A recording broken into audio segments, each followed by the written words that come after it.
Tao anatin'izao fihetsiketsehana izao dia maro moa ireo zay gadra politika sy ireo zay nogadraina tamin'ny tsirariny no nangatahana ny famotsorana azy ireo tsy misy atakandro ary efa nivoaka ny fonja moa izy ireo amin'izao fotoana izao ary mbola misy ihany koa ireo zay mbola tavela any am-ponjany ary ho angatahana ny famotsorana azy ireo ihany koa.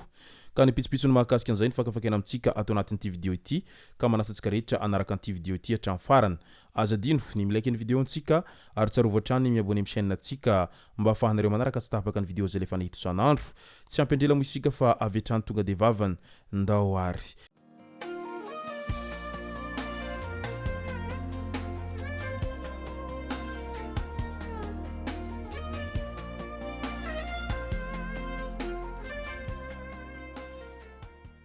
Ny tonga tsy miaraba hono na mantezitra ka dia faly miaraba isika rehetra mpanaraka tsy tapaka an'ity chaîne ity tena ko amin'ity androandroany ity arakan'izay efa natsipiko zay dia ny mahakasika ny famotsorana an'ireo gadra tsy ara-drariny sy ireo gadra politika no tena iompanantsika ato anatin'ity vidéo ity ndao ara hoarantsika izay. Nandritra iny fitondrany Andriamatoa Andro Rajoelina sy ireo rehetra niara-dia aminy reny dia maro ireo zay ny gadra tamin'ny tsirariny sy ireo zay ny gadra ara-politika tao anatin'izany rehetra izany.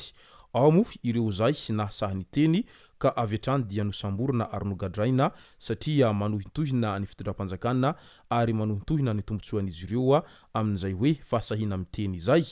Ao ihany koa ireo zay tsy mitovy firehana ara-politika izay tsy maintsy nogadraina sy namoronana any karazana dossier isan-karazany mba hafahana misambotra azy ireo.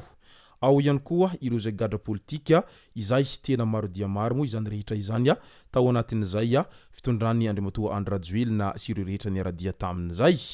Ka vantany voana ndray fitenenana ireo rehetra tamin'iny androny omaly dia nangatahana vetrany izay hoe famotsorana tsy misy atakandro anireo gadra rehetra izay tsy ara-drariny sy gadra politika sy ny maro hafa ireo tao anatiny izany rehetra izany. Nivoaka ny fonja Andriamatoa Fernand Cello izay mpanao gazety no sady mpanao ampamoaka tamin'izany fotoanandrony izay nidoboka tany am-ponja efa 8 volana be izao mo i Fernand Cello raha toa ka tratra teny amin'ny partiny anosiny izy tamin'ny andro alina mo tamin'izany fotoana izany ary nosamborana vetrany dia nogadraina noho izay hoe ampamoaka izay nataony izay sy ny firehana ara-politika tsy mitovy ihany koa mazava ho azy. Navoaka ny fonja ihany koa i Mbola Rajaona izay isan'ny faninana matanjaka eo amin'ny fandraharahana tamin'ireo mpitondra fanjakana sy ireo niara-dia tamin'izy ireo mo izay Mbola Rajaona izay nosamborina ary noezahana nipotehana mihitsiny izany Mbola Rajaona izany tao anatin'ny ity fitondrana ity hatrany.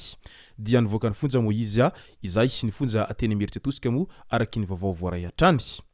Nivoaka ny fonja ihany koa i Mercia izay isan'ny mpanao ankamoaka ihany koa tao anatiny iny fitondrana iny satria isan'ny tsy nitovy firehana ara-politika tamin'izy ireo mo izay Mercia izay iza mony tsy nahalala an'izany Mercia izany tao anatiny Irene ankamoaka rehetra izay nataony Irene.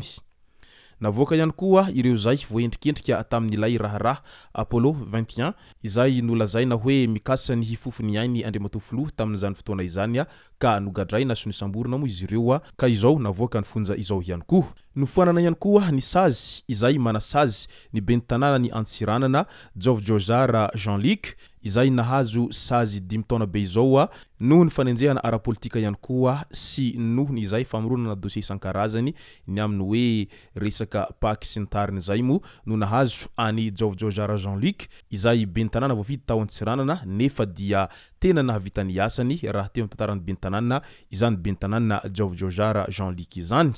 Ka izao izy dia nahazo famotsorana ihany koa tao anatin'izany rehetra izany. Hafaliana ihany koa ny any solombavambahoaka mahavita tara Sylvestre izay voafidy tao Vankaindrano izay tsy mbola vita samboa dekory taorian'ny fifidianana azy satria efa tany am-ponja izy no niandry an'izay valim-pifidianana farany teo tamin'ny fifidianana solombavambahoaka iny no izay firehana ara-politika tsy mitovy izay hatrany dia noezahana ny tediavana dossier isan-karazany mo izy tao anatin'izany rehetra izany ka iny nosamborana sy notanana am-ponja tao anatin'ny fotoana lava iny ihany koa. Navoaka ny fonja ihany koa Andriamatoa Djaosera Irene izay solombavambahoaka ny nalalava teo aloha izay nosamborina ihany koa ny tenany tamin'ny raharaha dingadingana izay nahavoasarengotra azy ary nampidirana amponja ihany koa izy noho izay firehana ara-politika tsy mitovy izay ihany koa mo no tena antony tambadika an'izay fisamborana azy zay fa tsy dia misy idirany loatra tamin'ilay resaka raharaha dingadingana kory izay fisamborana azy zay ary nahatonga azy nidoboka amponja tao anatin'izay fotoana lava lavalava izay dia indro fa nivoaka ny fonja ny tenany tamin'iny andro ny omaly iny. Maro ireo zay efa navoaka ny fonja ihany koa tao anatin'izao resaka raha politika izao sy ny resaka tsy fitovian-kevitra amin'ny fitondram-panjakana. Raha ohatra amin'izany ireo tanora izay sahy niteny sy ireo tanora izay sahy nanao fihetsiketsehana nandritra izay fitondrana izay. Raha ohatra amin'izany Stanley sy ny maro hafa izay tena hita fa tsy maintsy samborona ary nampidirina amponja noho izay tsy fitovian-kevitra sy noho ny fitsikerana ny fitondrana izay nisy nandritra Irene fitondrana Andriamatoa Andry Rajoelina izay. Ka nivoaka ny fonja avokoa izy ireo amin'izao fotoana izao ary mety hifanana ihany koa ny sazy miantona izay azony Mikaelisy Ndiamahazo izay hoe 5 taona be izao ao anatin'izay resaka hevitra tsy mitovy sy fanehoan-kevitra malalaka ny amin'ny hoe mifahaza retoa masina mo no tena natonga azy voasaringotra tao anatin'izany rehetra izany. Etsy ankilan'izay dia mbola maro ireo zay mbola mifonja amin'izao fotoana izao. Raha ohatra zao i Colonel Damas izay niasa teny amin'ny ACM mo izany Colonel Damas izany no voendrikendrika tamin'ireny Araho boina izay mitondra laharam-pamantarana tratra tany Iran ireny no isany nahavoasaringotra an'izany Colonel Damas no sady ray aman-dreny ny mpianatra avy any amin'ny faritra Sofia iny mo izany Colonel Damas izany ka angatahan'ireo mpianatra maro be amin'izao fotoana izao ny famoahana tsy misy atakandro ihany koa satria no ampangain'izy ireo fa no endrikendrehana sy no gadraina amin'ny tsirariny izany Colonel Damas izany. Ka izay no antony tokony hamoahana azy tsy misy atakandro ao anatin'izany rehetra izany. Maro ihany koa ireo rehetra izay mbola mifonja ao anatin'izany ilay voahendrikendrika nanao piratazy ny compte-ny CENI tamin'izany fotoana izany fa avoay hoy ny vahoaka raha toa ka nandray fitenenana teny amin'ny 13 Mai tamin'iny andro ny omaly iny. Fa ireo rehetra izay tokony ho gadraina amin'izay izany no tokony hanaovana fanadihadiana manomboka eto ho izy ireo fa tsy ireo izay nitaka ny rariny sy niady amin'izay tsy fandehanan-draharaha teto amin'ny tany sy ny firenena no ho samborina sy ho gadraina lava tahaka an'izao. Ary izay rehetra mahasahy miteny dia indro avy hatrany fa samborina sy ho gadraina ka izay indrindra no tokony hanovana rafitra amin'ny zavamisy eto amin'ny tany sy ny firenena ary tokony ho avela halalaka an'izay hoe haneho hevitra sy hiteny kahalalahana izay ary tokony avela ireo rehetra izay mitsikera ny fitondrana fa indraindray ny mitsikera tsy voatery ratsy foana misy ny atao hoe kritika constructive ka mety ho amin'izay no tena iandrasan'ny be sy ny maro sy iandrasan'ny voaka malagasy ao anatin'izay fitondrana rehetra ny fandimby teo hatramin'izay fa matetika ny fitondrana dia tsy mahazaka tsikera hanika lasa manao an'izay fisamborana etsero izay dia lasa halam-bahoaka ny farany noho izay tsy fahazakana demokrasia izay.